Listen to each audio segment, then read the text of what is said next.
As the winds of war swept across Kurukshetra, a silent anxiety gripped the heavens, for amidst the clash of steel and the echo of war drums, destiny was weaving a tale of sacrifice and loss.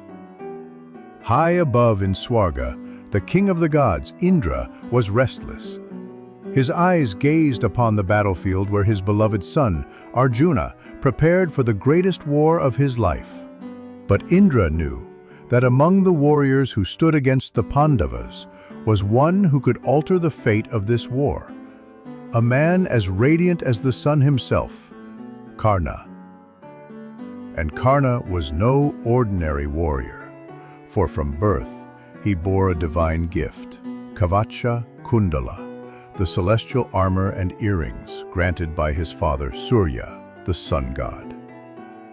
Armor so sacred that no weapon forged by man or god, no divine astra, could pierce it. With that Ghatotkacha, Karna was invincible, and not just for his armor.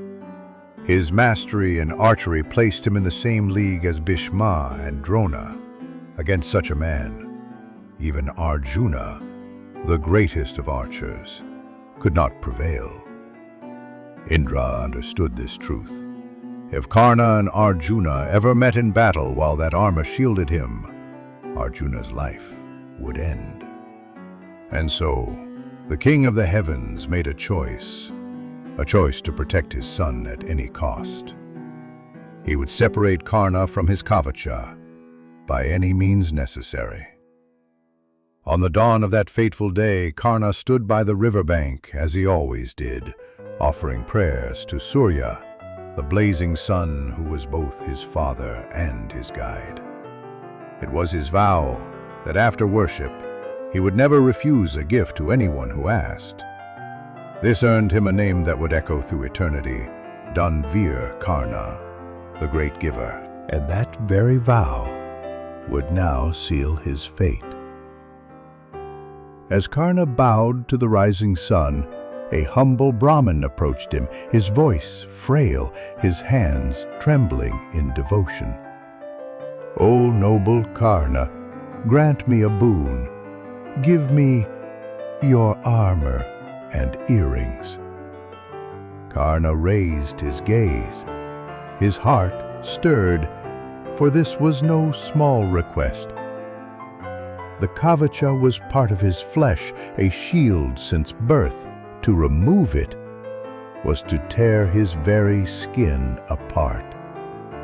But Karna was bound by honor, bound by the promise he had made to himself and to the gods. "So be it," he said. "No Brahmin shall leave my door empty-handed." So began an act of sacrifice that would echo across time. With unflinching resolve, Karna ripped away the divine armor from his flesh. Blood streamed down his chest and back as the Ghatotkacha, fused since birth, tore his skin apart. The earth trembled at his pain. The gods themselves watched in awe as Karna placed the Ghatotkacha and Kundala in the Brahmin's hands. And then the Brahmin vanished. In his place stood Indra. Radiant and resplendent, overcome with admiration, Indra spoke, "O Karna, your sacrifice is beyond measure. Take this in return, a weapon no mortal can withstand, the Vasavi Shakti, a spear that could kill any foe, but could be used only once." Karna accepted it, knowing this truth, that this single weapon was his only hope against Arjuna. And so, the two warriors marched toward their destinies. As the war raged on, days turned into nights of endless slaughter. On the 14th day, as the sun dipped beyond the horizon, an ominous plan unfolded in the Kaurava camp. Bhishma had fallen. Drona now led the Kaurava forces, and Duryodhana, drunk with desperation, sought to shatter the Pandavas with a single, ruthless strike. "Let us attack," Tonight, he roared, under the cloak of darkness when their guards are lowered. But Drona resisted. The rules of Dharma forbade a night assault. Yet Duryodhana's words dripped with venom. If we delay, doom awaits us. Strike now, or all is lost. And so the code of war was broken. The Kauravas launched their treacherous attack under the cover of night. Chaos erupted. Pandava warriors were caught unarmed. Healers and caretakers fell to the sword. The cries of the innocent pierced the darkened sky. Krishna, sensing peril, turned to Bhima. Call him, summon your son. And from the shadows emerged a towering figure, the mighty Rakshasa prince, Ghatotkacha. Born of Bhima and Hidimbi, Ghatotkacha was a warrior of nightmares, half human, half demon, wielding strength beyond imagination. And in the darkness, his powers grew limitless.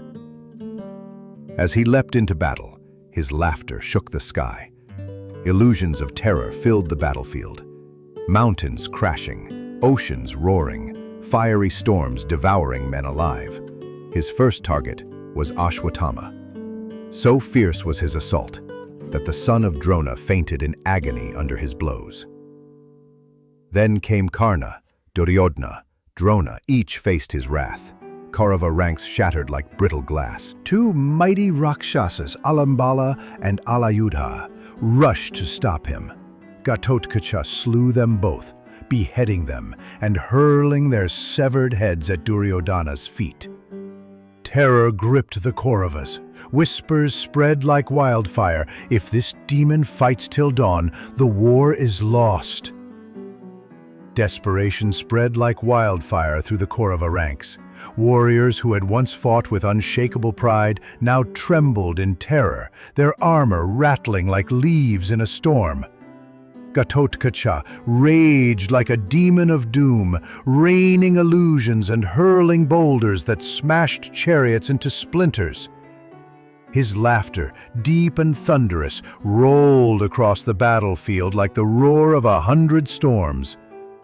It was clear, if this monstrous warrior fought till dawn, there would be no Kaurava army left to see the sun rise. All eyes turned to Karna, the son of Surya, the pride of the Kauravas, the one warrior whose courage stood unbroken amidst the chaos. Only he could stem the tide, only he could silence this raging tempest. But to do so, he would have to surrender his greatest hope, the divine weapon he had guarded like his very soul, the Vasavi Shakti, the single arrow meant for Arjuna. "O Karna!" cried the Kurus, their voices trembling with fear. "Save us! Destroy him! Use the Shakti before it's too late!" Karna's heart pounded like a war drum. His mind wrestled with agony. For years he had waited for that one moment to stand before Arjuna and end this rivalry forever. The Shakti was his promise of victory, his ace against fate. And now, the gods were demanding its price. If he refused, his brothers in arms would perish. If he agreed, his last hope of triumph over Arjuna would vanish. At last, Karna looked up at the darkened sky, his voice a whisper to the heavens. "So be it. Let this be my gift to my friend Duryodhana. Let loyalty triumph over ambition." With unyielding resolve, Karna seized the gleaming Shakti. The weapon burned with divine fire, its radiance piercing the night. Drawing every ounce of strength from his soul, Karna hurled it with the force of destiny itself. The sky split as the Shakti streaked through like a blazing comet, tearing across the heavens and plunging straight into the heart of Ghatotkacha. The Rakshasa roared, a sound so fierce that mountains might have trembled. Yet, even as death embraced him, his demonic power surged one last time. His form grew colossal, vast as a mountain, and with terrifying deliberation. he chose his final act of vengeance. He fell, not upon empty ground, but upon the heart of the Kaurava army, crushing thousands beneath his massive frame. The earth shook as if the end of days had come. Fire and dust filled the sky, drowning the cries of the dying. And so, even in death, Ghatotkacha dealt a blow that would haunt the Kauravas forever. His sacrifice would echo through the ages, a son who gave his life so that the wheel of destiny could turn. "Rejoice, Partha," he whispered. "The Shakti is spent. You are safe." For this was Krishna's design all along, to make Karna use his only divine weapon before facing Arjuna. But amidst this divine relief stood Yudhishthira, broken. Ghatotkacha was his beloved nephew. Tears streamed down his face as grief gave way to rage. He swore vengeance upon Karna, unaware of the storm this oath would bring. In that moment of despair, sage Vyasa himself descended, his words like balm to the burning soul. "O son of Dharma, grieve not, for Ghatotkacha's death was not in vain. His sacrifice shields Arjuna, and destiny marches on." And so ended a night drenched in blood and sacrifice. A night that saw the fall of a hero born of love, and the burden of a promise that sealed another warrior's fate. This was the price of loyalty, the price of destiny, the tale of Karna's gift and Ghatotkacha's glory.